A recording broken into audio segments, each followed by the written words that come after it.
guha ikaze kuri Mr Sam Entertainment. Yes, ese intambara y'ibitwaro bya kirimbuzi yaba igiye gukorwa mu kinyejana cya 21? Iki ni ikibazo abantu benshi bakomeje kwibaza, cyane cyane aho Uburusiya bwamariye gutera igihugu cya Ukraine. Muri iki kiganiro twakusanyije amakuru menshi agiye atandukanye avuga ku ntambara zishobora kuba muri iki kinyejana cya 21. Umwuka w'intambara ya kirimbuzi urugendo ukomeza kurushaho kwiyongera, aho Uburusiya bwateye igihugu cya Ukraine ndetse bukaba buvuga ko bushobora gutera n'igihugu cya Sweden na Finland, kuko ibi bihugu byombi nabyo bihanye imbibi n'Uburusiya kandi nabyo ngo bikaba bishaka kujya mu muryango wa OTAN.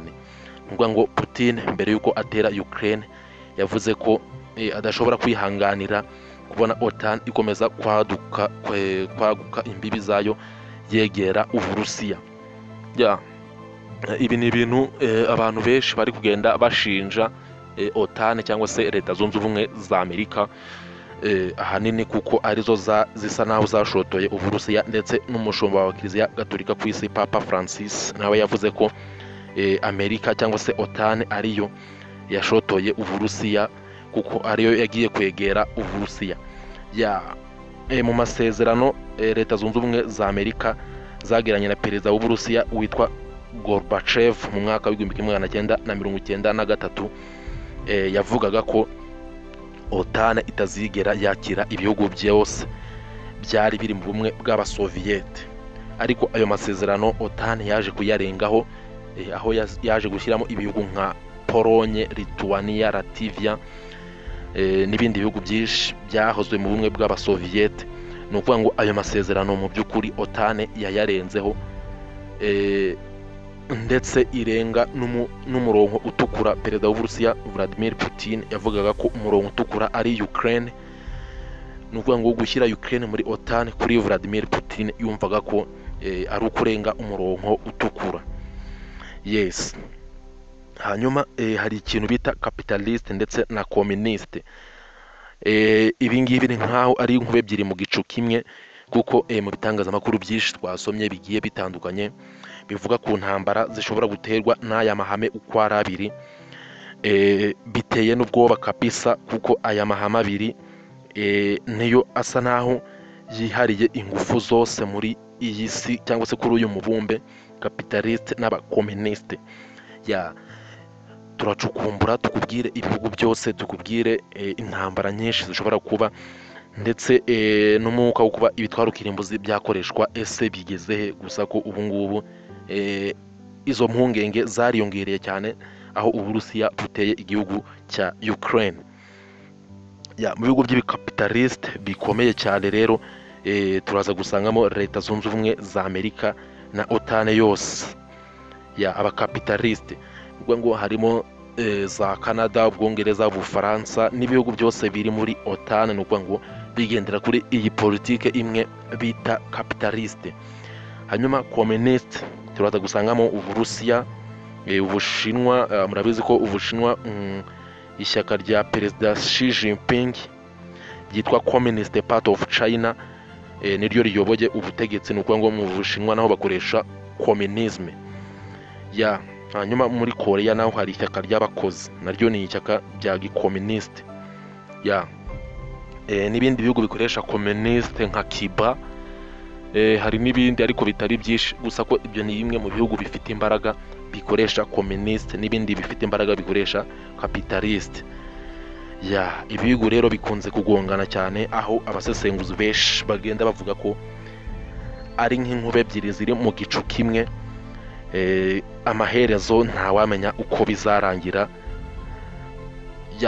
Mu ntambara rero zishobora guhunganisha aya mahame, ni intambara zahozeho kuva na kera, nk'intambara y'ubutita yarangiye mu 1991, irangira Leta Zunze Ubumwe z'Abasoviyete zisenyutse.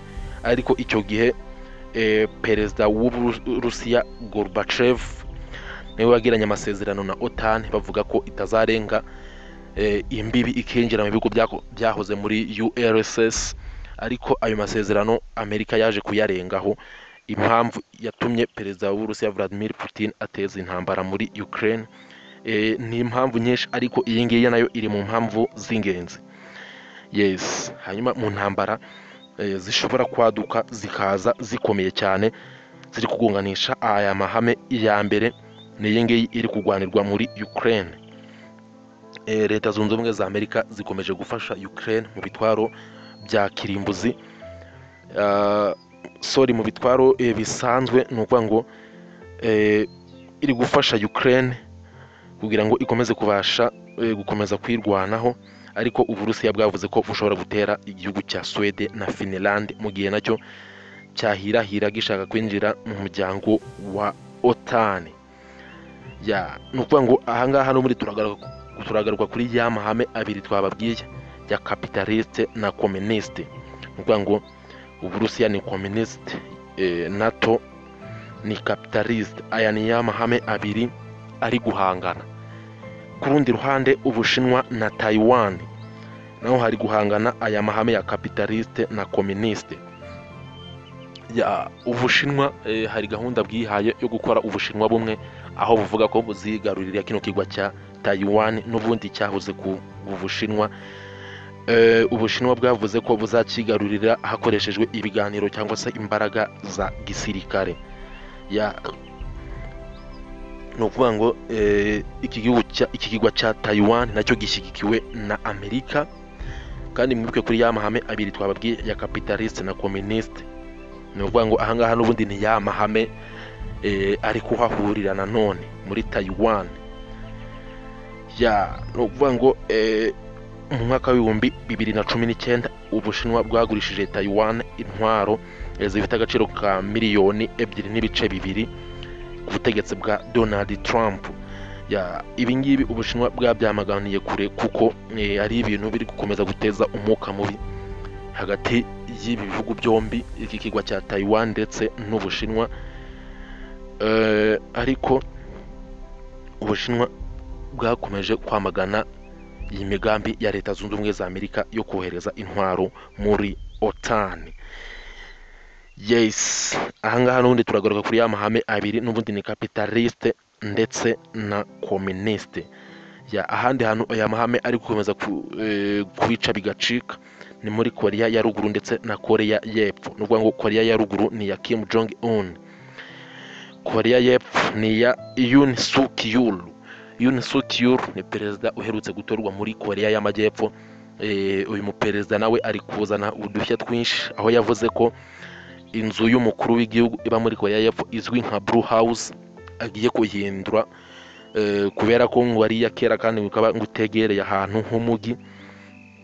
Ikindi uyu muperezida nawe ari kuvuga ko ngo agiye guteza imbere igisirikari cyane. Ibintu biri kubabaza Korea ya ruguru, ndetse aho mushiki wa Kim Jong Un, Kim Yo Jong, yavuze ko niyibeshya akagerageza kubabuza umutekano bazamusubizanya umujinya mwinshi, ndetse bashobora gukoresha n'intwaro za kirimbuzi. Murabizi ku rutonde twabakoreye ruvuga ku ntwaro za kirimbuzi, Korea ya ruguru nayo iza mu bihugu bifite intwaro za kirimbuzi. Yes, uyu mushiki wa Kim Jong Un rero witwa Kim Yo Jong yavuze ko bashobora gusubizanya umujinya mwinshi ndetse bagakoresha n'ibitwaro bya kirimbuzi. Ahangaha turagaruka kuri ya mahame abiri, capitaliste na communiste. Ni ukuvuga ngo Korea ya ruguru ni communiste, Korea y'epfo ni capitaliste, kuko nayo ahanini ishyigikiwe na Leta Zunze Ubumwe za Amerika ndetse n'Ubuyapani. Amerika rero nk'ukuntu abenshi bagenda bavuga ko yigize umupolisi w'isi, iri gukoresha Ubuyapani kugira ngo izabashe kuneka Ubushinwa. Iri kugenda ishyira ibitwaro bya kirimbuzi mu bihugu byinshi bigiye bitandukanye. Amerika kabisa yigize nk'umupolisi w'isi. Ntawamenya amaherezo y'ibi bintu. Aya mahame abiri, capitaliste na communiste, ari kugenda akomeza guhanganisha impande zombi mu bihugu byinshi bigiye bitandukanye, nko mu Burusiya na Ukraine, mu Bushinwa na Taiwan, muri Korea y'epfo na Korea ya ruguru. Kandi ikibazo ni uko ari ibihugu bikomeye kandi bifite n'intwaro za kirimbuzi. Nicyo kibazo gikomeje kwibazwa, ese aya mahame azarangira ate? Ni nkaho ari inkube ebyiri ziri mu gicu kimwe, kandi ngiyo ziri mu gicu kimwe kiba gisigaye ni ukwesurana ariko ntawamenya amaherezo yabyo. Mu kiganiro twabateguriye ni nk'incamake twabakoreye igenda ivuga ku ntambara zishobora kuba muri iki kinyejana. Intambara rero ziracyari nyinshi cyane, aho Lieutenant General Sami Sadat wo mu gihugu cya Afghanistan nawe aherutse gutangaza intambara yo guhirika ubutegetsi, kuko ngo abatalibani bafashe ubu butegetsi ngo bari gukora ihohotera ku baturage.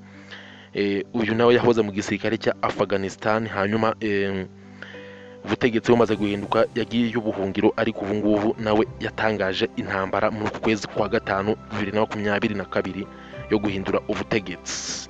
Lieutenant General Sami Sadat. Ni ukuvuga ngo intambara ziracyari nyinshi cyane, tutagarutse no kuzo muri Afurika ziri gukomeza zibica bigacika.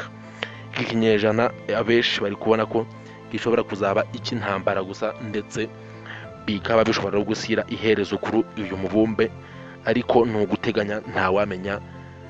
Tubitege amaso kandi twizere ko bitazagenda nk'uko abantu babishaka, ahubwo bizagenda nk'uko Imana ibishaka. Turabashimiye cyane.